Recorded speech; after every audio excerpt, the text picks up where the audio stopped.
တင်းကျွလက်ဆောင်မွန်3000ကျပ်နဲ့အင်းဝစင်နီပြည်မတ်တရားဂျာစီအထက်တောင်ကန်ဆယ်မဲအစီအစဉ်မှာပါဝင်မှုအချက်လက်များဖြည့်ဆွက်နေကိုပြောပြပေးသွားပါမယ်ခင်ဗျာပထမဆုံးအနေနဲ့မိမိနှစ်သက်ရာ browser တစ်ခုကနေ www.inwasport.com ကိုသွားပြီးတော့ညာဘက်ပေါ်ဆုံးမှာရှိတဲ့မြင်းချောင်း3ခုကိုနှိပ်ပြီးတော့စာပေးဆိုတာကိုနှိပ်လိုက်ရင်ကိုရေးအချက်လက်ဖြည့်ဆွက်ရမယ့်ပေါက်လေးကိုမြင်တွေ့ရမှာဖြစ်ပါတယ်ကန်ဆယ်မဲပေါက်လို့ဂျာစီပို့ပေးတဲ့အခါမှာလည်းအစီအပြေချောမွေ့စေဖို့အတွက်မိမိကိုရေးအချက်လက်တွေကိုပြည့်စုံမှန်ကန်စွာဖြည့်ပေးဖို့လိုအပ်ပါတယ်နံပါတ်1နာမည်အပြည့်စုံဆိုတဲ့နေရာမှာမိမိနာမည်အပြည့်စုံကိုဖြည့်ဆွက်ပေးပါနံပါတ်2ဖုန်းနံပါတ်နေရာမှာမိမိလက်ရှိအသုံးပြုနေတဲ့ဖုန်းနံပါတ်ကိုဖြည့်ဆွက်ပေးပါ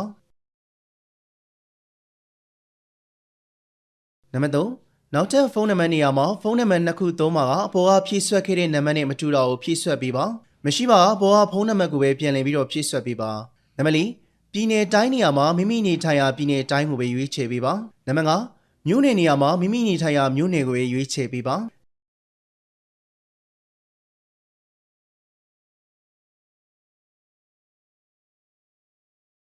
နံပါတ်6လိပ်စာနေရာမှာဂျာစီမဲပေါရင်လက်ခံရယူရမယ့်မိမိနေရဲ့လိပ်စာအပြည့်စုံကိုဖြည့်ဆွက်ပေးပါ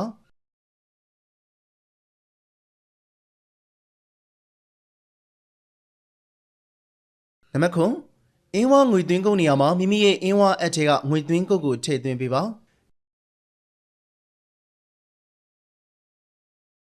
နံပါတ်10အကြံပြုချက်နေရာမှာတော့အင်းဝအက်ကိုအကြံပြုချင်တာများရှိရင်ဖြည့်ဆွက်ပေးနိုင်ပါတယ်